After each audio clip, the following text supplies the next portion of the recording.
So, I'm here to talk actually about well over a decade of innovation. I will start in 1989, the fall of the Berlin Wall. That was the year when at the Fraunhofer Institute for Computer Graphics, IGD, which today is just next door, dental CAD-related research was started. And it was very basic research at first, with no immediate commercial application. Core technology were developed. Then came the 1990s, the decade of electronic music, like on the Love Parade here. Research at Fraunhofer IGD went on, and different technologies, some of them still being used today, were developed. For example, what everybody takes for granted today, using triangular meshes for CAD/CAM dentistry. Before it was many times range images or NURBS, etc. But these smart 3D mesh tooth models with dental information added to them, that was actually a Fraunhofer development and invention. A big limiting factor in the early days of CAD/CAM was really the lack of sufficient computing power. So technologies were developed to work that around. For example, we would use level of detail meshes, where you would start with a low resolution tooth and ultimately refine it throughout the process. That's a technology that's still being used today in computer games, but it did have a lot of problems in the area of digital dentistry. Lots of research went into that, how we can get the accuracy up, etc. As computing power improved, an actual software was developed as a research prototype or a technology demonstration. You still remember those 4¼ inch floppy disks? That's the save icon there. And these programs here, they ran on Silicon graphics workstations, the fastest at the time. So just the computer to run the prototype software would cost more than today a complete CAD/CAM system with a 5-axis milling machine. And so developments continued. Later, the PCs were ultimately fast enough to run these research prototypes on the Windows platform, and research continued over the years. Then, in 2006, Mike and me joined Fraunhofer Society, Fraunhofer IGD, and we did what we're supposed to do as young researchers hired straight from university. We did research. My area of research, for example, was the virtual articulator, but at the same time we worked on industry projects. And the partners from the industry that were working with Fraunhofer, they were very much not just interested in R&D services, but in easy-to-use products. So from the beginning on, we had a big focus on making the technology not just awesome as technology, but also making it accessible and easy to use. So through many different iterations, we came to what later became the exocad software. It was initially launched in 2009 while we were still at Fraunhofer, as the Fraunhofer Dental CAD platform. The IDS 2009 was a huge breakthrough with key partners like Amann Gierbach and Serkonzahn presenting their CAD/CAM offerings based on our software. And in this software version from 2009, you already see many aspects that are still present today. You can recognize it as the product that most of you are using every day today. In the meantime, we continued to do our research, and we did some pretty amazing stuff at the time, you know, like gingiva modeling, virtual gingiva modeling. That was in 2009. Nobody else was doing that at the time. Another example would be facial scans. So we had a facial scanner at Fraunhofer IGD. It cost around 30,000 euro. Nobody had it back then, except of some research centers. And those developments that we made only turned to a product much later when the technology of face scanning is a commodity. Today you can get very inexpensive and good 3D face scanners. So that's Mike in his late 20s. I also looked a lot younger back then.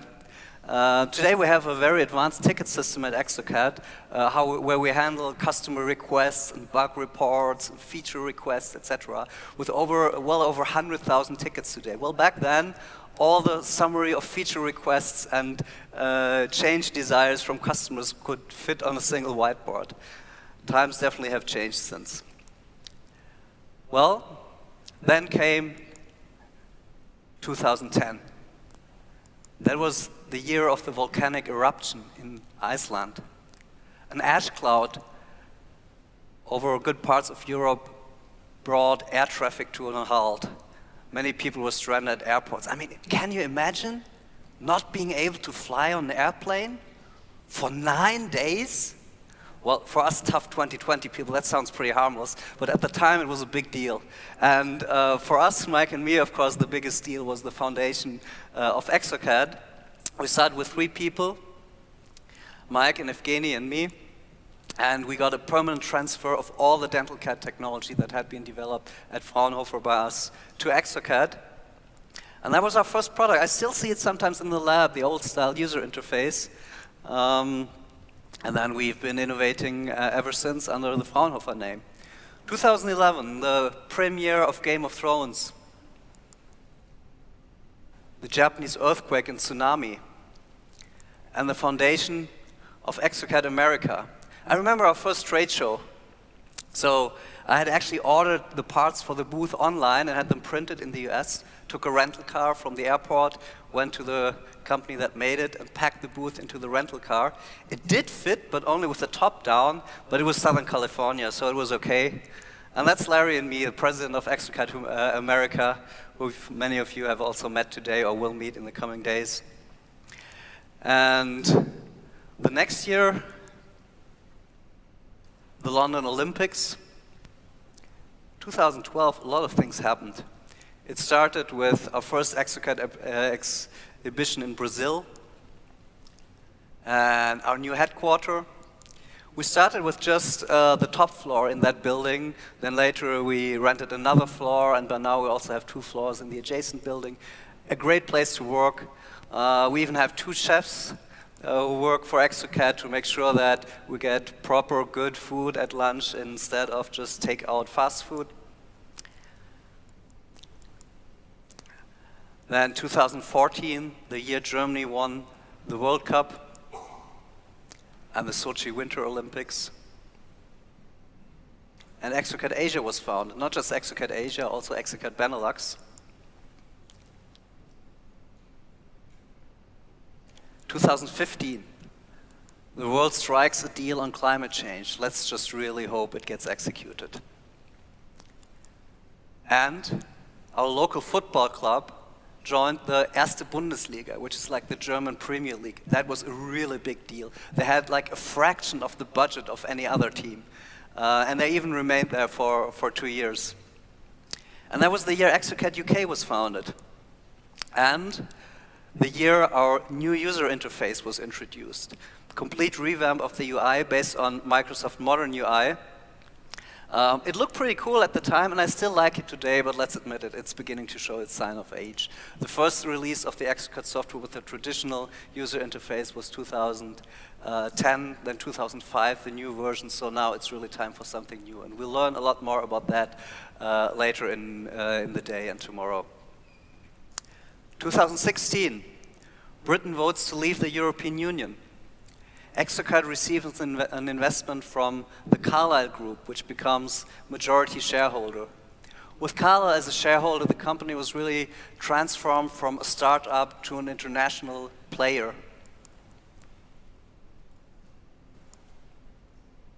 2017, Donald Trump becomes president. And we launch Exoplan, our first medical device software. 2018, NASA InSight probe lands on Mars. And exocad InSight 2018 happened. With a lot more people physically here, but if you count the online participants, this is actually the larger event. I'm really happy to see many of you here. And I'm also happy that so many of you joined online. Thank you for that. We also launched Valletta software release that year.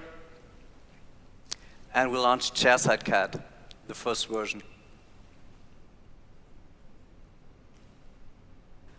2019, the first all-women spacewalk, and also the year of the wildfires in Brazil that destroyed much of the Amazon rainforest. We started the year with a release of our DentalCAD 2.3 Matera release, but exceptionally we made 2 major software releases in that year. The next one being DentalCAD 2.4 Plovdiv, with a lot of improvements specifically in the area of digital dentures.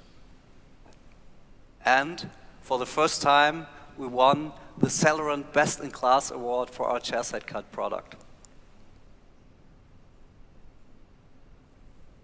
2020, the year of the pandemic. Align Technology acquires exocad and is committed to keep exocad as an open software provider. We have done a great job adjusting to the new situation, and I'm really proud of the team, of the entire company, how productive you all have been and we all have been in this difficult situation. We have been very flexible in adjusting to the home office situation, and the R&D team has really done an excellent job on that new software release, where you will see a preview in the hours to come and in the days, the next day. It comes with a completely restyled user interface based on Google's material design UI guidelines, and a lot of really interesting technologies designed to make your lives all easier. Okay. Thank you.